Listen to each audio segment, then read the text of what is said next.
News one அப்டேட்ஸின் பிரதான செய்திகளோடு இணைந்திருக்கின்றோம். முதலில் தலைப்புச் செய்திகள். போதைப்பொருள் கடத்தல், சுதந்திர கட்சி தலைவர் மற்றும் மனைவி சற்று முன்னர் அதிரடியாக கைது. சர்வாதிகாரத்தை நோக்கி அனுர அரசாங்கம் பயணிப்பதாக குற்றம் சாட்டும் நாமல் ராஜபக்ச. புதருக்குள் வீசப்பட்ட நிலையில் கண்டெடுக்கப்பட்ட மனித தலை. சூதாட்டம் குறித்து மூதாட்டி மற்றும் குழுவினருக்கு வழங்கப்பட்ட தண்டனைகள் நிறுத்தம். போலி நாணயத்தாள்களோடு கிளிநொச்சியில் 2 பேர் கைது. நாடளாவிய ரீதியிலுள்ள 33 சிறைச்சாலைகளிலும் பலத்த பாதுகாப்பு. அஸ்வசும பணத்தில் மாபெரும் மோசடி, மேலும் 2 அதிகாரிகள் அதிரடியாக பணி நீக்கம். போலீசாரின் சோதனையை மீறி தப்பியோடிய சொகுசு கார் காட்டுக்குள் சென்றதும் அதிர்ச்சி. இனி தொடர்வது விரிவான செய்திகள். ஸ்ரீலங்கா சுதந்திர கட்சியின் பொலனறுவை மெதிரிகிரிய தேர்தல் தொகுதியின் தலைவரும் அவரது மனைவியும் போதைப்பொருள் கடத்தல் குற்றச்சாட்டில் சற்று முன்னர் கைது செய்யப்பட்டுள்ளதாக போலீசார் தெரிவித்துள்ளனர். ஹிங்குரங்கொட போலீசாரால் நடத்தப்பட்ட நடவடிக்கையில் ஐஸ் மற்றும் ஹெரோயின் போதைப்பொருளை கடத்திய குற்றச்சாட்டில் கணவனும் மனைவியும் கைது செய்யப்பட்டுள்ளதோடு கைது செய்யப்பட்ட சந்தேக நபர்களிடமிருந்து 15 கிராம் ஐஸ் போதைப்பொருளும் 12 மில்லிகிராம் ஹெரோயினும் கைப்பற்றப்பட்டுள்ளதாக போலீசார் உறுதிப்படுத்தியுள்ளனர். அதைத் தொடர்ந்து 2 சந்தேக நபர்களும் ஹிங்குரங்கொட நீதவான் நீதிமன்றத்தில் முன்னிலைப்படுத்தப்பட்டுள்ளதோடு சந்தேக நபரின் மனைவி விளக்கமறியலில் வைக்கப்பட்டுள்ளதாக தெரிவிக்கப்பட்டுள்ளது. சம்பவம் குறித்து சந்தேக நபர்களிடம் மேலதிக விசாரணைகள் முன்னெடுக்கப்பட்டு வருவதாக ஹிங்குரங்கொட போலீசார் தெரிவித்துள்ளனர். தங்கள் தோல்விகளை மறைப்பதற்காகவே எதிர்க்கட்சிகள், சிவில் அமைப்புகள் மற்றும் மகா சங்கத்தினரை அடக்கி ஒடுக்கும் வகையில் இந்த அரசாங்கம் சர்வாதிகார பாதையில் செல்கின்றது என்ற ஸ்ரீலங்கா பொதுஜன பெரமுனவின் தேசிய அமைப்பாளரும் நாடாளுமன்ற உறுப்பினருமான நாமல் ராஜபக்ச குற்றம் சாட்டியுள்ளார். அரசியல் சந்திப்பில் கலந்து பேசிய போதே நாமல் ராஜபக்ச இவ்வாறு தெரிவித்துள்ளார். நாட்டில் நிலவும் நெருக்கடிகளுக்கு தீர்வு காண்பதை விட்டுவிட்டு தன் மீதும் எதிர்க்கட்சிகள் மேலும் பழியை போட்டு அரசாங்கம் தப்பிக்க பார்க்கின்றது என்றும் நாமல் ராஜபக்ச தெரிவித்துள்ளார்.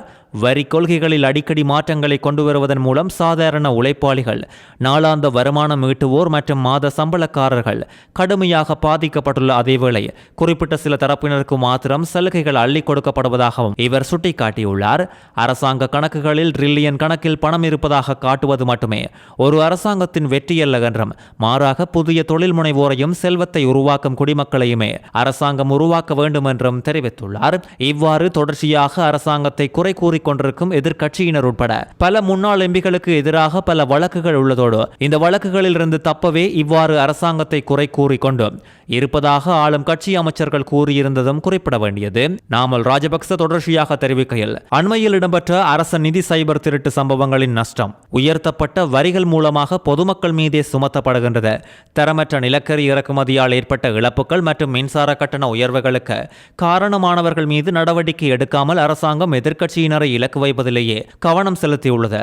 நீதிபதிகளின் ஓய்வு பெறும் வயதை அதிகரிப்பதால் மட்டும் நீதித்துறையின் தாமதங்களுக்கு தீர்வு கண்டுவிட முடியாது.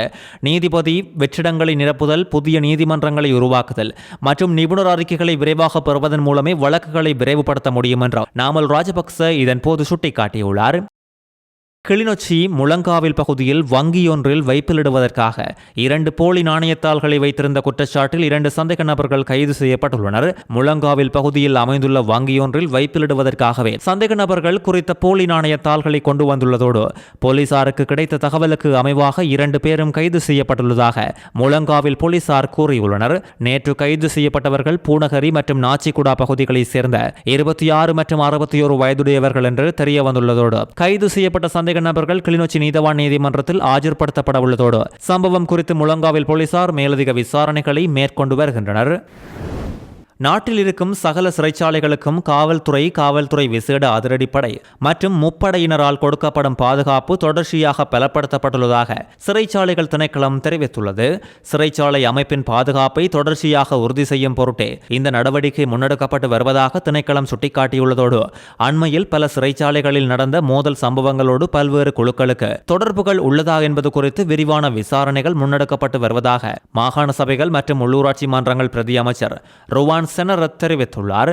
சிறைச்சாலை மோதல்களின் பின்னணியில் பல்வேறு வெளித்தரப்பினரின் தலையீடுகள் இருந்திருக்கலாம் என்ற பலத்த சந்தேகம் நிலவுவதோடு மோதல்கள் வெடித்த சமயங்களில் கைதிகளின் உறவினர்கள் சிலர் சிறைச்சாலைகளுக்கு அருகில் நடமாடியமை அவதானிக்கப்பட்டுள்ளதோடு இது ஒரு ஒழுங்கமைக்கப்பட்ட செயலாக இருக்கலாம் என்ற சந்தேகத்தை எழுப்பியுள்ளது.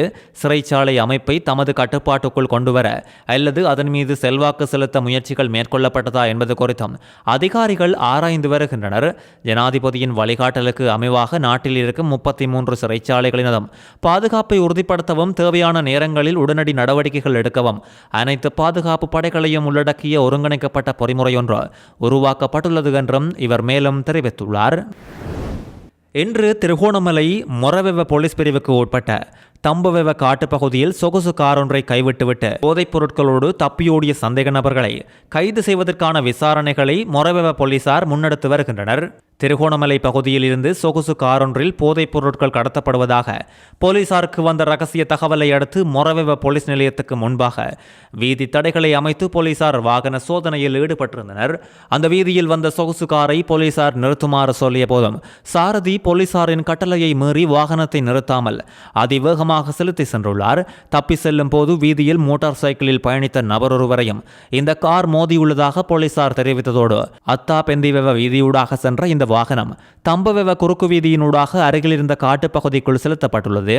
அங்கு காரை நிறுத்திய சந்தேக நபர்கள் அதில் இருந்ததாக கூறப்படும் போதைப் பொருட்களை எடுத்துக்கொண்டு காட்டுக்குள் தப்பி சென்றுள்ளதாக போலீசாரின் ஆரம்பகட்ட விசாரணைகளில் தெரிய வந்துள்ளது. சம்பவம் குறித்து இதுவரை எவரும் கைது செய்யப்படவில்லை என்று தெரிவித்துள்ள மொரவெவ போலீசார் தப்பி சென்ற சந்தேக நபர்களை கைது செய்வதற்கும் சம்பவத்தில் காயமடைந்ததாக கூறப்படும் நபர் குறித்த மேலதிக நடவடிக்கைகளை மேற்கொள்வதற்கும் தீவிர விசாரணைகளை முன்னெடுத்து வருகின்றனர். யாழ்ப்பாணம் வடமராட்சி கிழக்கு கட்டைக்காடு பகுதியில் வீட்டை சுத்தம் செய்த நேரத்தில் இராணுவத்தினர் பயன்படுத்தும் உடையொன்று கண்டெடுக்கப்பட்டுள்ளதோடு வீட்டு உரிமையாளர் குறித்த அங்கி தொடர்பில் மருதங்கேணி போலீஸ் நிலையத்துக்கு தகவல் கொடுத்துள்ளார். சம்பவ இடத்துக்கு விரைந்து சென்ற மருதங்கேணி போலீசார் இந்த ஆடையை ஆய்வு செய்த போது இராணுவத்தினர் வெடிபொருட்களை வைத்து செல்வதற்கு பயன்படுத்தப்படும் ஆடைதான் அது என்பதோடு அதற்குள் நீண்ட நாள் பட்ட வெடிக்கக்கூடிய பொருட்கள் காணப்பட்டுள்ளதாகவும் போலீசார் தெரிவித்துள்ளனர். இதனை அடுத்து நீதிமன்றத்தின் உரிய அனுமதியை பெற்று குறித்த வெடிபொருட்களை பாதுகாப்பாக அளிப்பதற்கான நடவடிக்கைகளை போலீசார் முன்னெடுத்து வருகின்றனர். நோர்வுட் பிரதேச செயலகத்தில் நடந்த 16 மில்லியன் ரூபாய் அஸ்வசும ஊழல் மோசடி குறித்து முன்னதாக பல அதிகாரிகள் கைதாகிய நிலையில் மேலும் 2 முகாமைத்துவ சேவை உத்தியோகஸ்தர்கள் பணி நீக்கம் செய்யப்பட்டுள்ளதாக நுவரெலியா மாவட்ட செயலாளர் துசாரி தென்னக்கோன் தெரிவித்துள்ளார். குறைந்த வருமானம் பெறும் குடும்பங்களுக்கு சென்றடைய வேண்டிய அஸ்வசும கொடுப்பனவை தங்களுடைய மற்றும் உறவினர்களின் வங்கிக் கணக்குகளில் இந்த நபர்கள் முறைகேடாக வரவு வைத்துள்ளமை விசாரணைகளில் அம்பலமாகியுள்ளது. இந்த மோசடியில் ஈடுபட்டதாக சந்தேகிக்கப்படும் 11 அரச ஊழியர்களில் தேசிய இளைஞர் சேவைகள் மன்றத்தின் 2 அதிகாரிகள் கொழும்புக்கு அழைக்கப்பட்டு வாக்குமூலங்கள் பதிவு செய்யப்பட்டுள்ளதோடு கேட்டன் கல்வி வலயத்தைச் சேர்ந்த 6 ஆசிரியர்கள் மற்றும் காவல்துறை அலுவலக ஊழியர் ஒருவர் உட்பட மேலும் பலர் தொடர்பிலும் விரிவான விசாரணைகள் ஆரம்பிக்கப்பட்டுள்ளது. இதுவரை 2 அதிகாரிகள் கைது செய்யப்பட்டு விளக்கமறியலில் வைக்கப்பட்டுள்ள நிலையில் ஏனைய அதிகாரிகளுக்கு எதிராக ஹேட்டன் காவல்துறையின் விசேட குற்ற விசாரணை பிரிவில் முறைப்பாடு பதிவு செய்யப்பட்டுள்ளதும் குறிப்பிடத்தக்கது. வெள்ளவாய வீதியில் உள்ள வெள்ளவாய தூணே கனுவ பகுதியில் உடல் பகுதி இல்லாத மனித தலை ஒன்று கண்டெடுக்கப்பட்டுள்ளமை அந்த பகுதியில் பரபரப்பை உண்டாக்கியுள்ளது.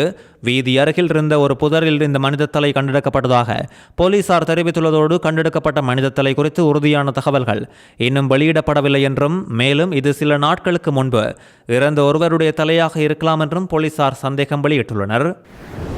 தனது 2 பேத்திகள் மற்றும் மற்றொரு நபரோடு வீட்டில் சூதாட்டத்தில் ஈடுபட்டிருந்த 77 வயது மூதாட்டிக்கு 3 மாதம் ஒத்திவைக்கப்பட்ட சிறை தண்டனை விதிக்கப்பட்டது.